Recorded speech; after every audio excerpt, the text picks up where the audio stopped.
And in the 20 years since 1992, the endocannabinoid system and its widespread influence has begun to be appreciated. Again, I want to emphasize that the federal law predates any understanding of any of this by more than 20 years. It's the Ubiquitous Network, this endocannabinoid system, pluripotent modulator. I just like saying that. But the point is, like any of these neurotransmitter systems, it's having effects throughout the body, and they're all influencing each other in crosstalk. The central nervous system, the autonomic nervous system, the immune system, the endocrine network. Part of the reason I mention all these systems is because there is literature for each one of these systems to say that cannabinoids, or manipulation of the cannabinoid system could potentially have salutary effects. Much of it is theoretical. Much of it is sort of almost yearning for the possibility to study these things to see if we could develop some new kinds of compounds. One that was developed was rimonabant, which was a CB1 blocker that was meant to essentially kill the munchies. So where THC would make you munch, rimonabant would block the receptor and make you not munch. Trouble is, there are people who became depressed and suicidal, so the drug was taken off the market in Europe and never hit the market in the US. But it does speak to one example of manipulating the endocannabinoid system for a therapeutic benefit, which in this case would be weight loss. CB1, central and peripheral, but primarily central, psychoactive, involved in mood, cognition, motor tone, pain perception, and appetite regulation. Basically, all those things that we associate with getting high are on this list in one form or another. Concentration, short-term memory processing, attention tracking, getting stupid basically is what happens when you play with the CB1 receptor. It's also found in the gut, but not so much. CB2 is primarily peripheral, and it's found both in immune responses and in pain responses, and that's where there's a lot of talk about, could this be actually a drug that could modulate the immune system? Using the CB2, not the CB1 receptors, and presumably using things that are not psychoactive. There's also even talk of possibly uses in oncology. Digestion, host defense. Dr. Camilleri at Mayo, who's a well-known gastroenterologist, has written about, wouldn't it be cool if we could work with the endocannabinoid system to modulate the gut so we could work with diarrhea and constipation and everything in between. Again, one of these speculative kinds of editorial pieces based on what is known, but not on yet a lot of science. Homeostatic regulation, you can't really say, there are both excitatory and inhibitory circuits in the endocannabinoid system, and like I said, it's parallel to or entwined with the noradrenergic, the dopaminergic, the acetylcholinergic, and the opiate systems. There's all kinds of crosstalk going on, which I think in a funny sort of way may speak to Kavanaugh's claims and everybody else's claims that this will work on anything. It may in some situations work on almost anything, partly because of that pluripotent effect. That's not to endorse it, but it's just to say that there are lots of different effects that can happen with cannabis. There is regional variation in the distribution of the two kinds of receptors that we know about, and there is organ specificity in how things are affected. One very important point about CB1 and CB2, they're really not in the brainstem much, so no one has ever died from marijuana alone, particularly respiratory suppression, which is not something you can say about opiates, benzos, etc. Gut regulation, food intake, visceral sensation, general motility, basically everything a gastroenterologist does is on this list of potential things that could happen with drugs that were based on manipulating the endocannabinoid system. Promising pharmaceutical applications, I've already alluded to a number of them. I've already mentioned that we have actually 2 drugs already in our pharmacopoeia. Dronabinol, synthetic THC, approved now for nearly 30 years for chemotherapy-induced nausea and AIDS-related anorexia. Nabilone, really kind of a copycat drug. It has a different half-life, and so 8 hours, 12 hours versus half hour, 8 hours, I think. Later on, it's at longer action, so it provides a little bit of way to manipulate these things with drug characteristics. Cannabinol, marinol, and sesame are more effective than phenothiazines, but that's not necessarily saying a lot. The use of phenothiazines as well as these drugs, are limited by psychoactive effects. That is, people do not like taking compazine because it makes them feel pretty bad because of the psychoactive effects on presumably the normal dopaminergic system. In the pipeline, now this is something I don't understand, but this drug has been in the pipeline for 8 years. Now, it makes me a little paranoid to think about why that might be, but the Viximols is legal in Canada, is legal in many European countries, including Britain. It's a mouth spray that allows you to spray liquid THC or CBD into your mouth for rapid absorption through the buccal mucosa. The blood levels are not as high, and apparently it does not have as much of an effect psychoactively as the smoke probably would. The modulatory entourage effect is the reason for putting both drugs in, this CBD, the cannabidiol, can act as both an antipsychotic and an anxiolytic, interacting with the THC. There's rapid absorption in this inhaled manner. There's reduced plasma THC than you would have if you smoked the drug, less psychoactivity, less risk of dependence. And indications for this drug are cancer, pain, and the spasticity from multiple sclerosis. There is a pretty good literature on the use of THC for that. As I say, it's been approved for many years in Canada, also in the UK, more recently in a dozen other countries. It's been in stage 3 trials in the US now for 8 years. And if you read the websites, it's not clear to me that 2014 is going to be the 8th year, there may be a 9th or a 10th. So you got to wonder about what's up with that. Yeah. By the way, I don't have the exact facts on this, but I did read this. The federal government holds patents on THC. Isn't that interesting? Fun fact. Okay. Promising pharmaceutical applications, again, selective endocannabinoid system modulation in the gut, angiogenesis in cancer, and these direct and indirect antagonists can have effects for all kinds of things. Again, all speculative, but the basis for, I think, a need to do more research and to try to understand whether there's value to the speculation. Again, I think this model, and the reason I put this up here was because, again, as an educator and a psychiatrist, I'm always teaching about the serotonergic system and the dopaminergic system and the acetylcholinergic system, and the mechanisms that are proposed for the endocannabinoid system are identical. Increasing synthesis of endocannabinoids, reducing their reuptake, decreasing their degradation at the synapse. These are all models that are used constantly for other analogous systems. Again, Pleiotropic Promise, there are speculative pieces or more than speculative pieces that drugs related to cannabinoids could be useful for all of these many indications. The federal-state standoff, which I think is relevant to the reason that you're meeting tonight. There are, in fact, an alphabet soup of agencies that are involved in making decisions on whether any research can go forward. I find it actually disingenuous for anybody speaking to the federal government to claim that you simply have to apply. It just is not that simple. You involve the FDA, you involve the NIMH, you involve NIDA, you involve DEA, you may even involve HHS, any of which has veto power over any other agency.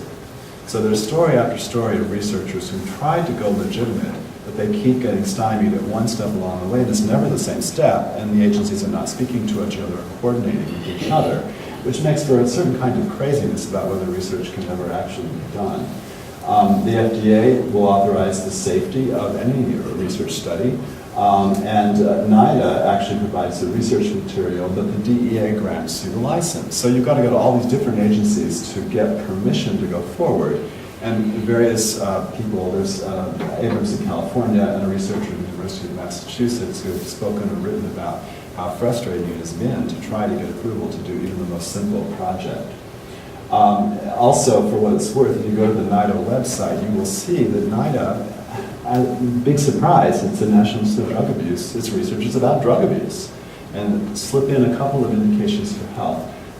Not related to drug abuse, but really that's not what they're about, and you're asking them to do two things that are contradictory. The catch-22 as well is the only cannabis that's legal for study in the U.S. is on a farm in Mississippi. It's a strain that's been grown there for 40 years. A little known fact is actually the federal government, because of another lawsuit, has been providing marijuana since the 1980s to a group of patients who sued for the right to get it. There are only 4 left. And they die occasionally after 40 years. But the provision of medical marijuana went away in 1992 when the clamor was so great from AIDS patients. So if you think of the AIDS epidemic at the timing there.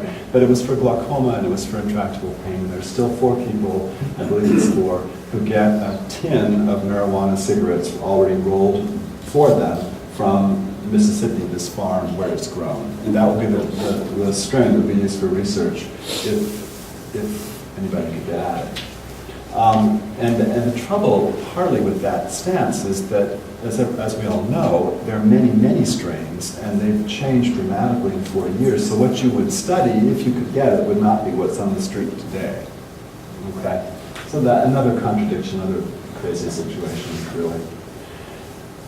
Up in smoke, I already alluded to this. States' rights are going up in smoke, but also, in a sense, so is the federal right to kind of keep the states in line. Now, this is a dialogue back and forth. The states have their rights, but the feds have a right to keep a country together by having 50 states that presumably have some sort of cohesiveness. And this is really a mess. This is a 2005 cartoon, actually, from the Denver Post.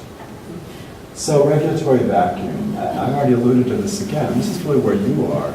States, all 20 of them, lack any kind of consensus on anything related to how many plants you can have, how much weight you can have, what form you can have it in, who can give it to you, who can provide it, who can grow it, etc. It goes on and on. They're all different.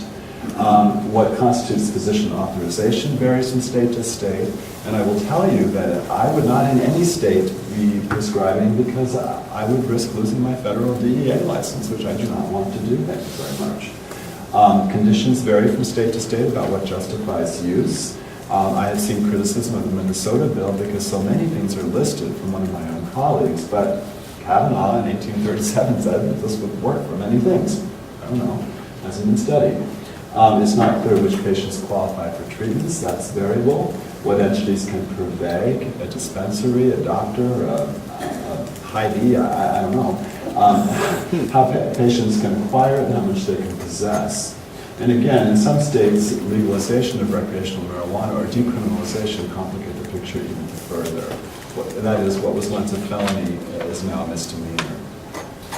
Again, back to that map that shows, mostly I just want you to pick up on all the different colors because all the different colors represent all the different situations which vary widely across the nation. I think this is kind of amusing.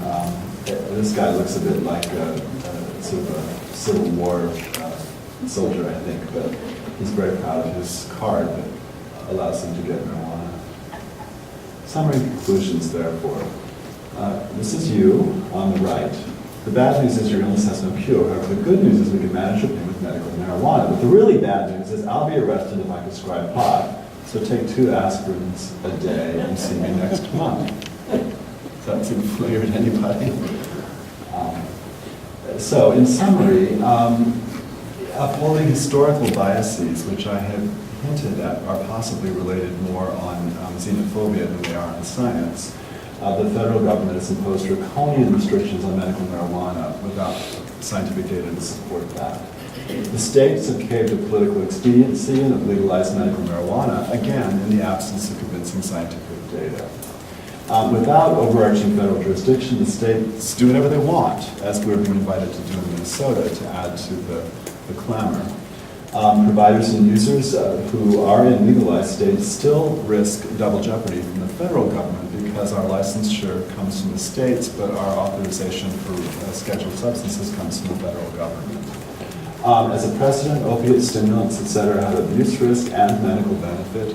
Schedule 2, as opposed to Schedule 1, acknowledges the danger, but also acknowledges the benefit. Marijuana is alone among the drugs of the recreational drugs of abuse in having no Schedule 2 congener. For example, amphetamines for ADHD are on Schedule 2. Methamphetamine is on Schedule 1.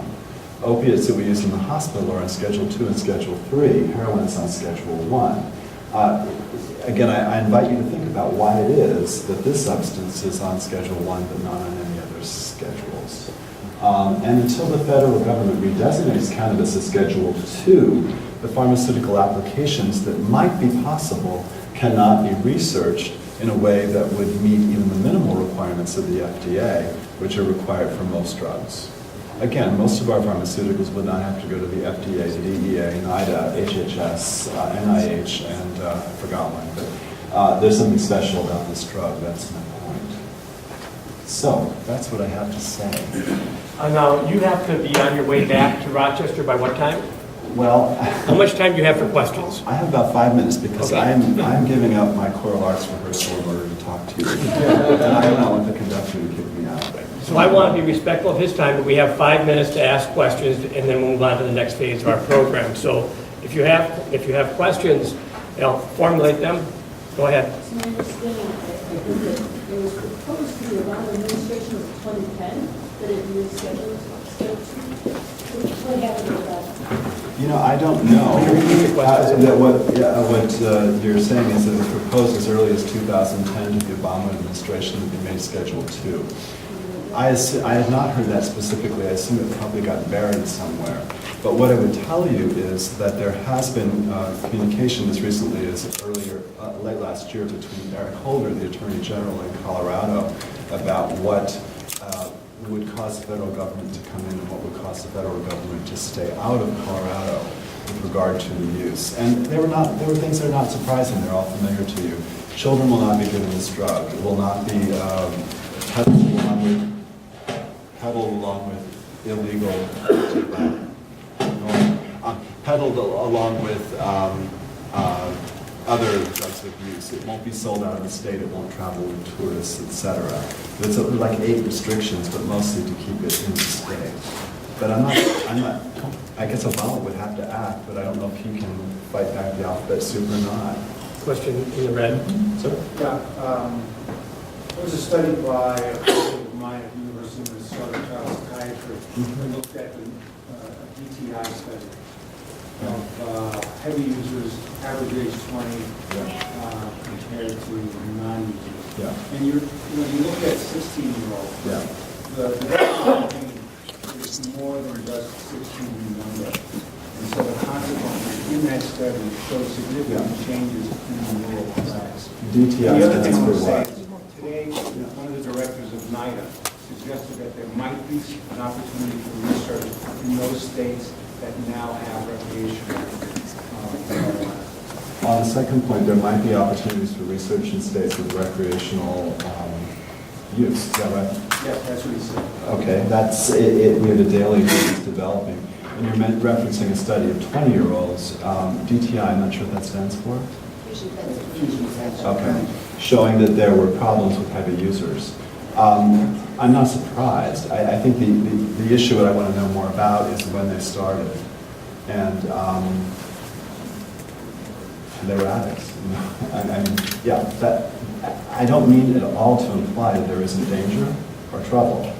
And I don't think it's helpful, actually, to make a decision based on whether there's danger or trouble, as if, and that would be the standard for anything else. We could study amphetamine addicts, too, and they have brain changes.